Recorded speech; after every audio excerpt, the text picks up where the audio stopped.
So, ladies and gentlemen, a very good evening from Bangladesh.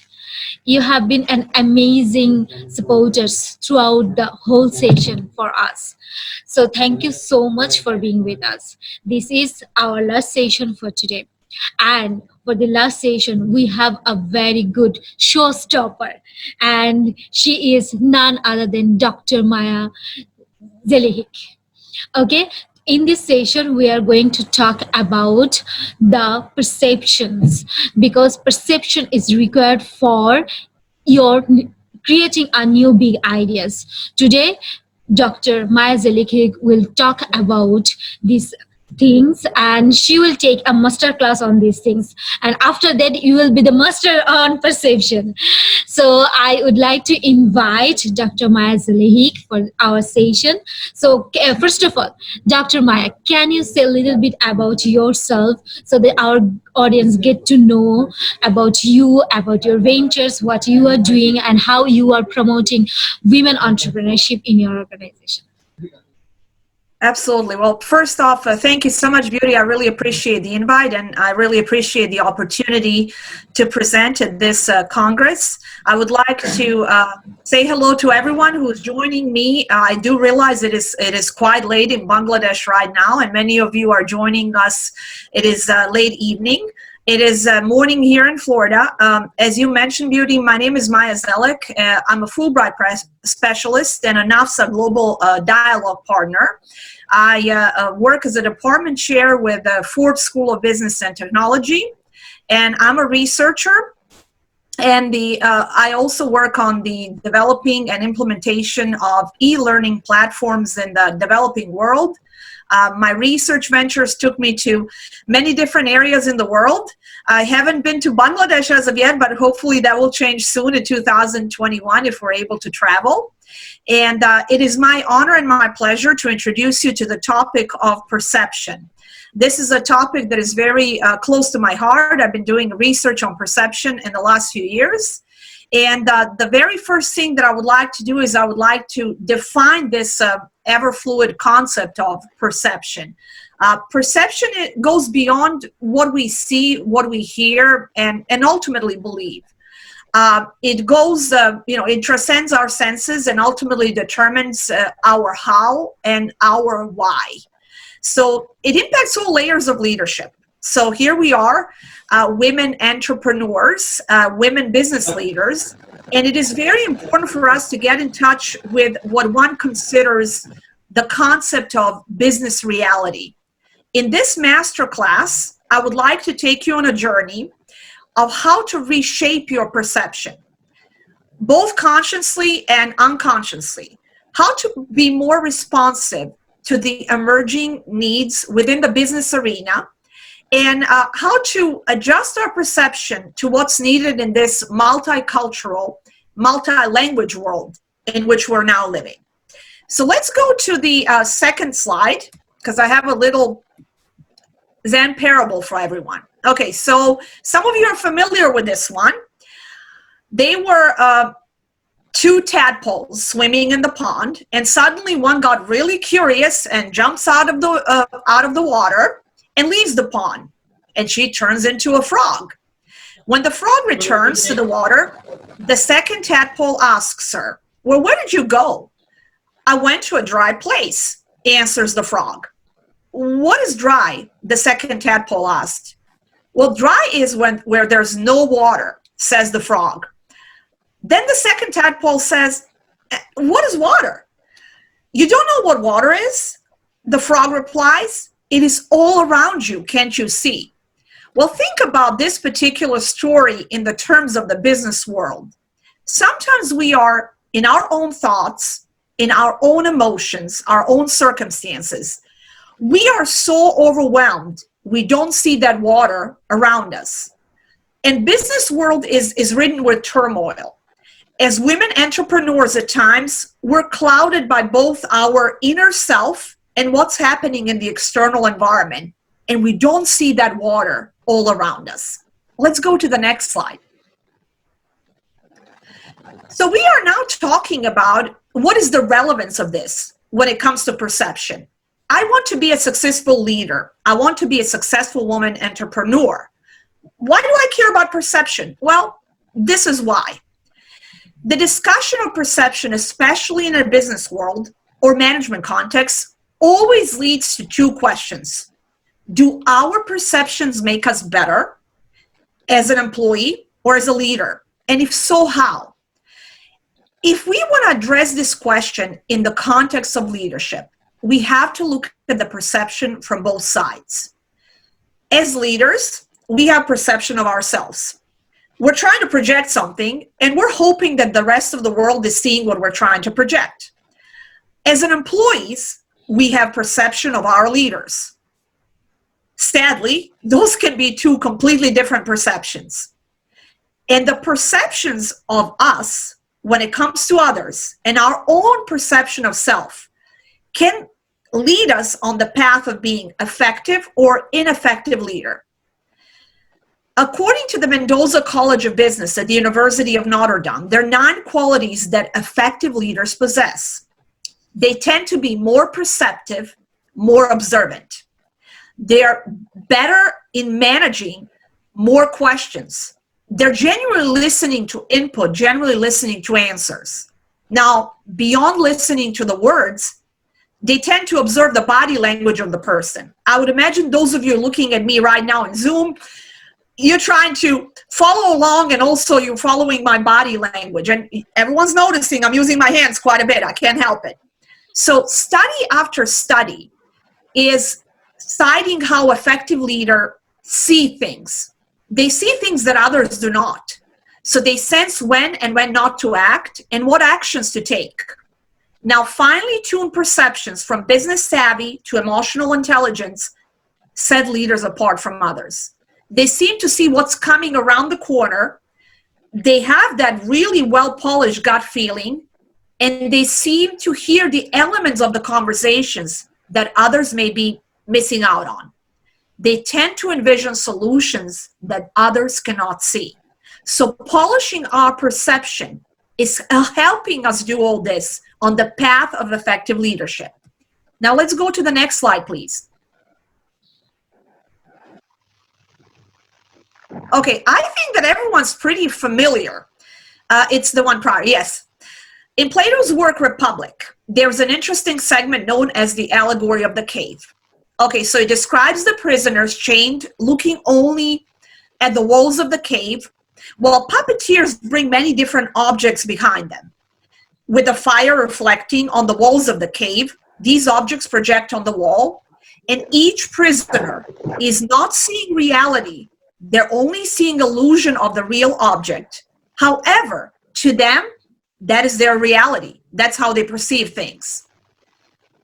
So we need to ask ourselves. So let's just pause for a moment and let's go through following questions. Do we all perceive true reality? Better question. Is there such a thing as a true reality? Is what we see around us real, or are we seeing shadows of our interpretation within the walls that our minds built? Are we those prisoners in a cave looking at the shadows on the wall? What is our business reality? Who am I as a businesswoman? Who am I as an entrepreneur? Do I see what others see? And what type of decisions do I make if I don't? How can I polish my perception to align it a little bit more to that ever fluid concept of business reality? And the main question, why?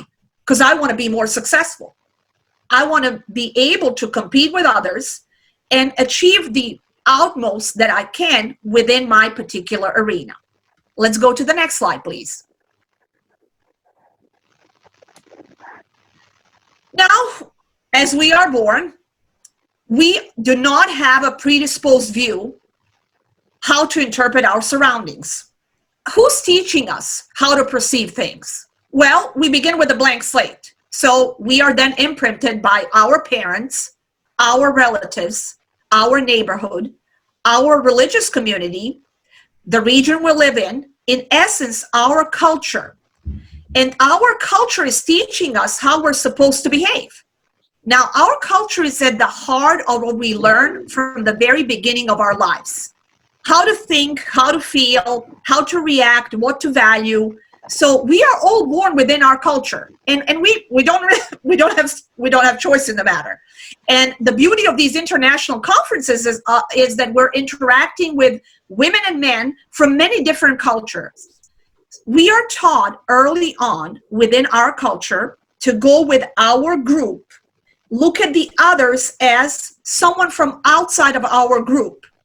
And that is at the very core as we are raised as children. Now, as we develop, as we interact, the ethnocentric belief is something that hopefully we are abandoning throughout our life, and we start valuing others through our interactions. So now, one culture can be perceived very differently by members of another culture.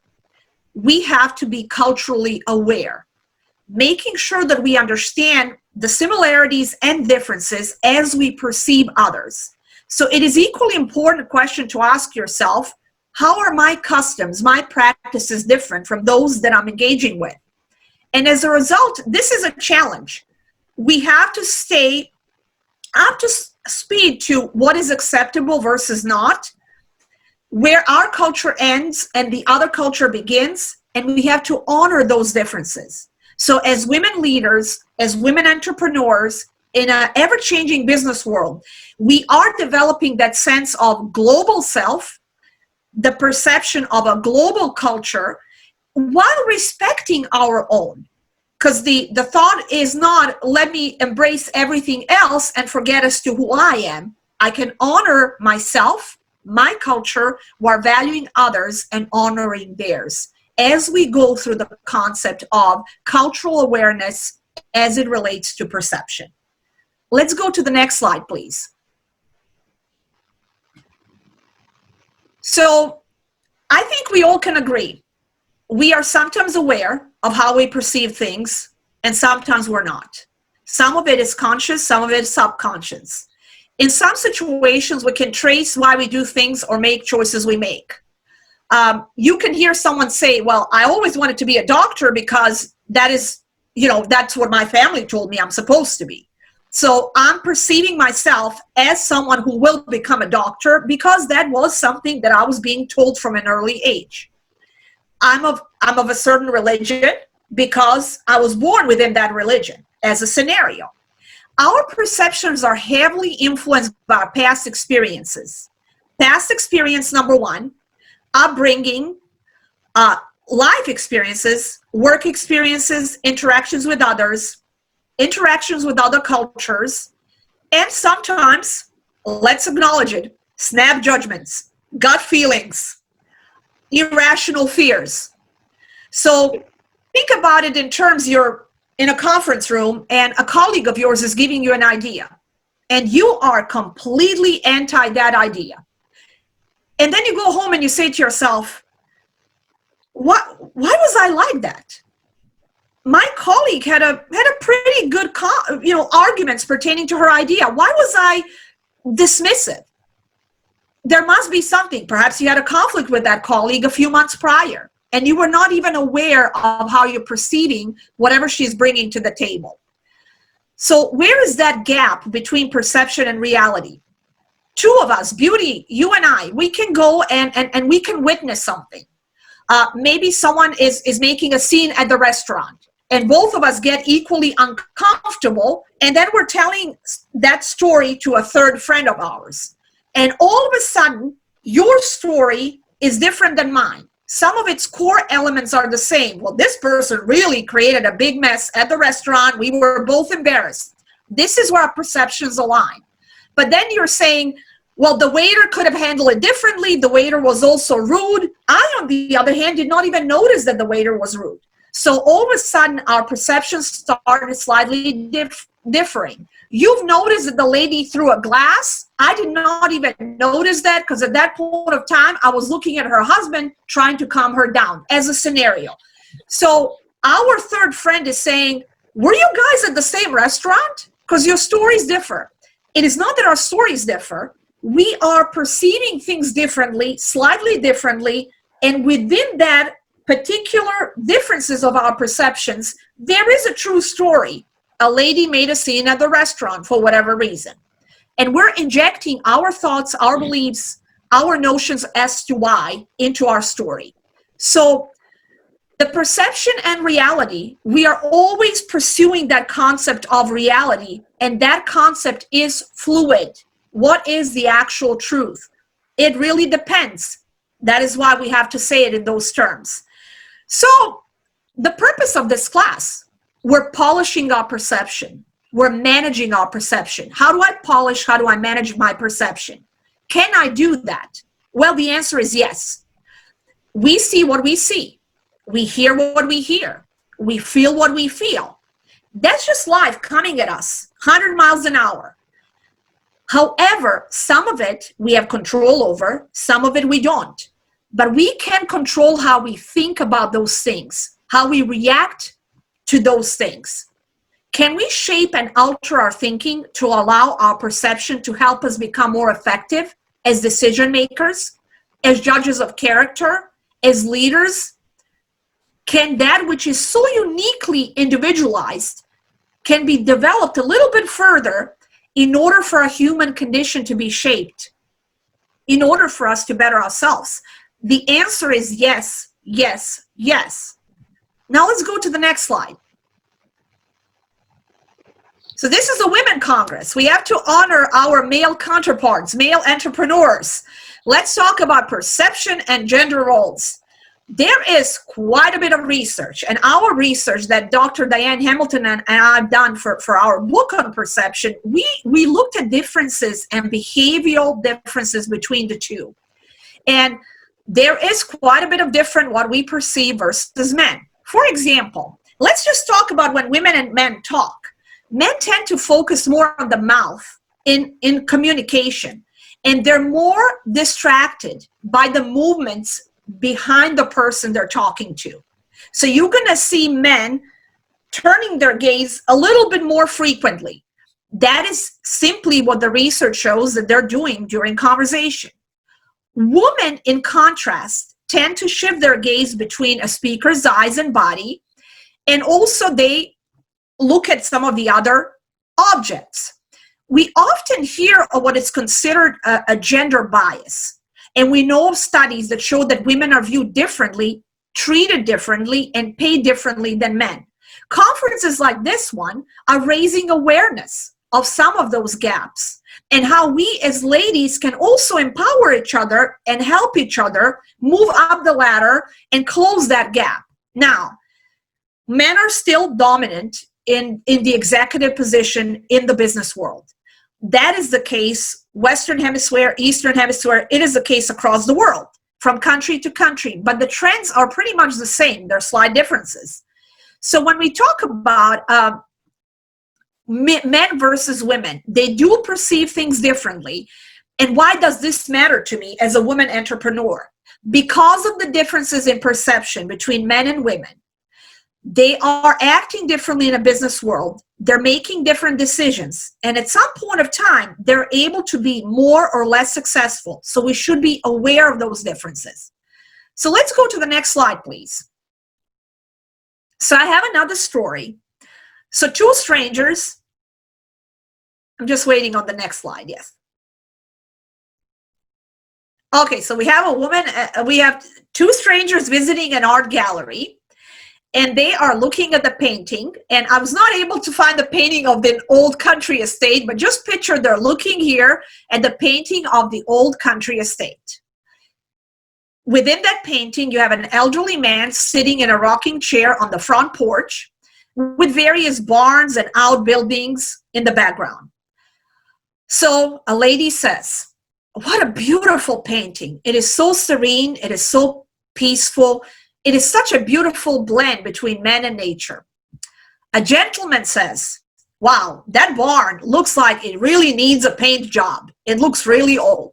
Okay, it's the same painting. So two individuals, one a man and one a woman, see two completely different things in the same painting. They see the same things in the painting, but they are drawn to different aspects of it. So what role does our gender play in what we see or don't see?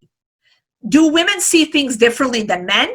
Or are they trained by the society? Are they conditioned by the society to do so? Whichever it may be, the differences are evident, and we can all agree on that. In the way we react to different things, the way we speak, the way we behave. And those differences are also cultural in nature. So the psychological differences between men and women, they're well documented, including our brains. But do those known differences translate into men and women viewing the world differently? Or is the society doing this to us? How does our gender affect what we see and how we see it, and what to do about it? And how's our perception impacting our performance at a workplace? Now, keep in mind, the point of this is not, well, let me align my perception more to a male perception because they appear to be a little bit more successful in the business world right now. That is not the point. The point is to be aware of those differences as we interact, as we make business deals, as we make judgment, as we make decisions, and as we judge others. Be aware of those differences because they will help you interact better and make better decisions. So research has shown women are more perceptive of colors. Their male counterparts tend to place less focus on color distinction. So that is just one of the differences. Now, let's look at the curiosity, because curiosity impacts. Let's look at the other slide. The curiosity impacts, it's actually the one prior to that. Oh, I'm sorry, just go to the one next and then we're gonna go back to the other one, sorry. One more? Okay, so measuring curiosity. Think about it in terms, the prior one was good. The curiosity one is the one, yes. We're doing a slide, just one prior, please. Okay. No, prior. Okay. Prior. You get this Yes. one. Okay. No, yeah, there you go. Excellent. Okay. So curiosity impacts our perception. So the research has been done, and this was done by my co-author, Dr. Diane Hamilton, and she was actually measuring curiosity after one of her seminars. And she was also looking at the Cambridge University study. This one is taken from the Cambridge University, and you can see it right here. Men are 2.5 times more likely to ask questions. Okay? Why? We fear as ladies, if we ask questions, we are going to be perceived as incompetent or less worthy of a particular conversation. So ladies, we have to get at a comfort level to ask questions because our male counterparts are not shy. They're asking questions. Men were not concerned with internal factors like how others viewed them. Twice as many men were likely to ask questions if they've noticed a mistake. If the presenter is presenting and they notice a typo or they notice something, men would raise their hand saying, hey, you have a typo there, or can you go back to the prior slide? Women were not doing that. They were avoiding challenging the speakers. And yet again, let's not be confrontational, let's not be aggressive, but it is okay to ask a question and also challenge a speaker if there's something that you're not clear on. Men did not need to have more questions asked from the group to feel comfortable asking questions. So men were not looking around saying, is anyone else going to ask a question before I ask mine? Women were doing just that. Women were saying, well, if that lady asks a question, I'm going to raise my hand, but, she's not raising her hand, so I'm not going to raise my hand. And then type of curiosity. Men scored higher on intellectual curiosity, which is a love for academic knowledge, intellectual pursuits. Women scored higher on openness to experience, love for being in the moment and learning from situations. So let's now go to the prior slide, one prior slide. Okay, wonderful. Okay, so again, a few differences. Men are more likely than women to say that they do not allow stress to impact how they interact with other people.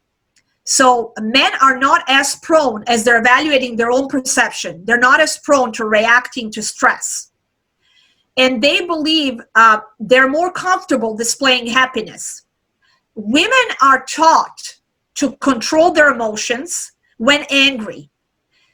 And they are taught that they can be more emotional. And that is one of the things that is hindering our ability as leaders.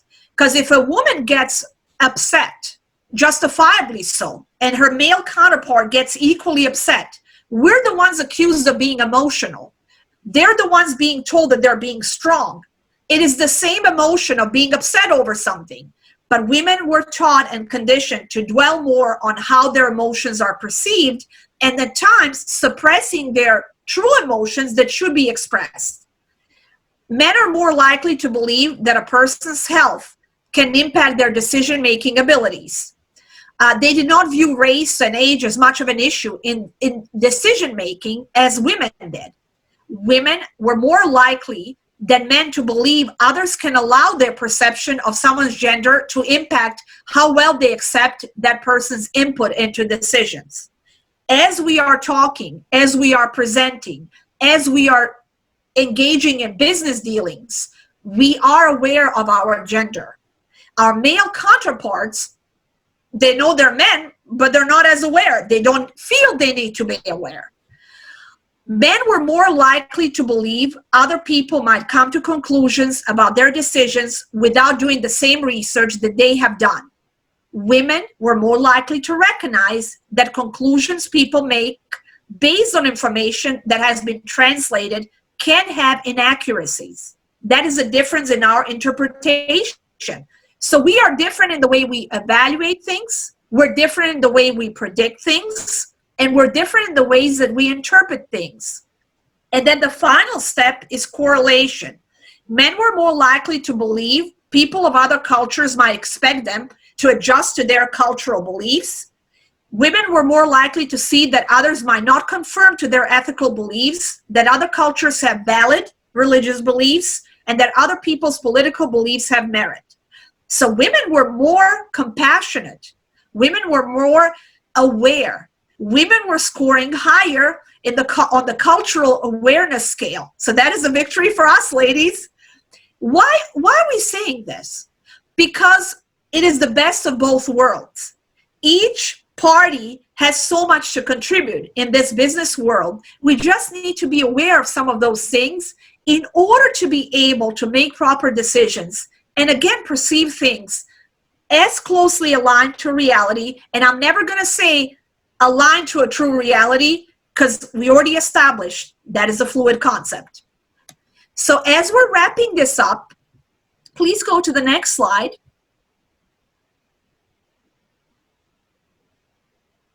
Okay, excellent. Okay, so this is, when we talk about, in order to, the key takeaway from all this, in order to work more effectively in a global multicultural environment, we have to do a better job managing our perceptions. Yes, we have emotions. Yes, we have feelings, upbringings, cultural things, everything that we already mentioned, gender differences. But I need to polish my perception, getting it aligned to a business reality to the extent possible in order to do what? To be successful, to be effective, to be heard, to be able to present, to be able to make sound judgments, decisions, and be effective in this world. So we need to examine the major factors that shape our perceptions, that influence what we believe and why we believe. So if we're reflecting on these factors, we have to reflect on the impact those factors have in shaping our behaviors, how we interact with others, and the implication. And we should analyze the new practical approach to how we govern our perception. And we have to introduce some tips, some tools in order how to go about it. So the Perception Power Index measures the proposed 4 factors. And the 4 factors, we like to call them EPIC, to remember them very well. What are EPIC factors? Number 1, evaluation, prediction, interpretation, and correlation. If you recall in the prior slide, I was consistently saying, as women evaluate, as men evaluate, as we predict, as we interpret, as we correlate, EPIC. Now, just real quick on each of those. Evaluation is the component of EPIC. It is us being aware of our own perception. What are our own beliefs, our own values that we bring to the table? Every single one of us know ourselves, or hopefully we do, right? So I tend to get a bit more emotional than others.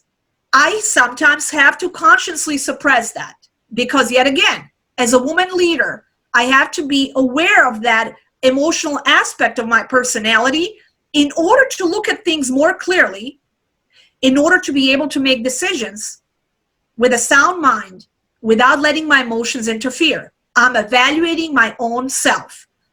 After this session, maybe write down a few things and say to yourself, as I evaluate my perception, what are some of the factors that play an important part? Predict. Now, prediction is being aware of the perception of others. So we have to draw an educated conclusion about the situation and people we're about to engage. Beauty and I, we just met a few weeks ago. So I have no idea. I have no clue about your perception. I cannot predict your perception. However, if we interact more, within a few months, I would start having a little bit of a blueprint of knowing how you perceive things. Are you a little bit more paranoid? Are you always relaxed? There are some people that are always laid back. They're always, or the glass is half full or vice versa. Right now, I don't have enough information to predict your perception. Well, one may say, well, why do you care about her perception? Well, if I work with her, I really need to care about her perception, because how else am I going to move forward?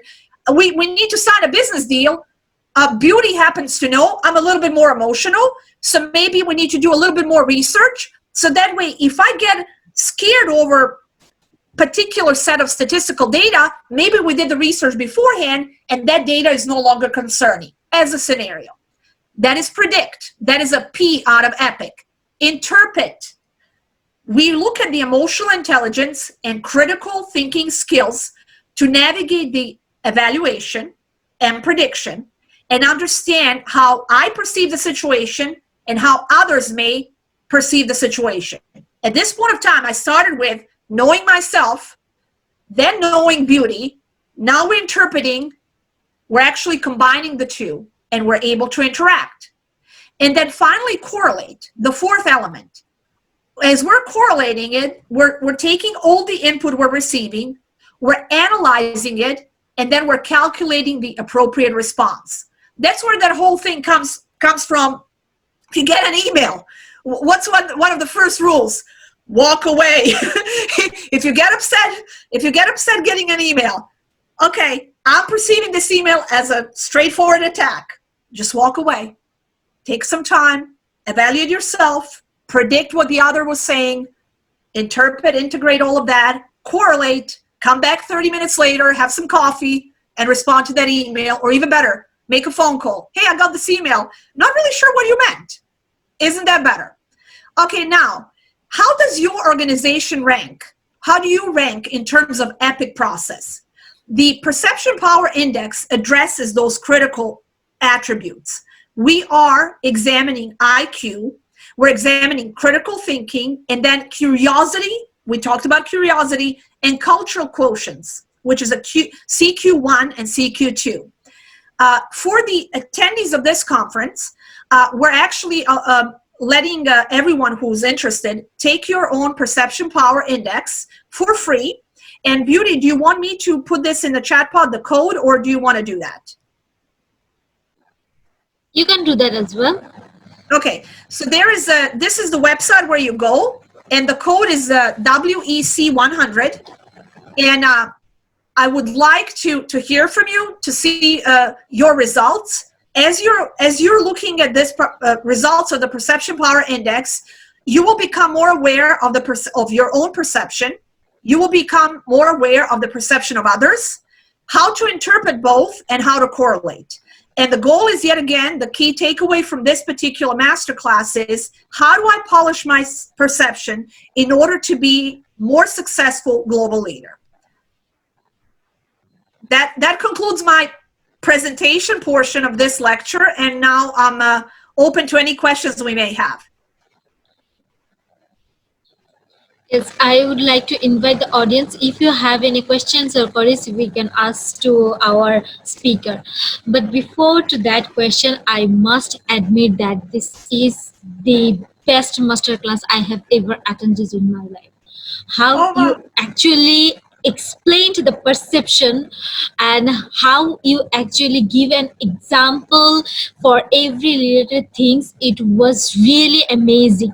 I myself actually learned so many things from your class, and how you explained all these things, because this is something talent we can call. So everybody does not have that much talent, but you have explained all these things in a better way, and I learned so many things from you. And this is not one of the, this is the best master class I have attended in my life. Thank you so much for that, Dr. Maya. thank you so much. Well, and Yes, one of the main takeaways is I always say reflect to how you perceive things in life.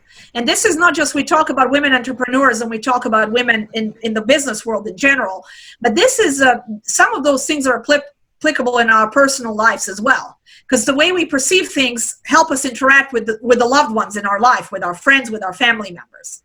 One of the ladies, I think, was asking about the link, so I did post the link here. It takes you to yes, the website where that, and also the code is should give you access to for free. yes. The code is WEC 100, so you can check over there.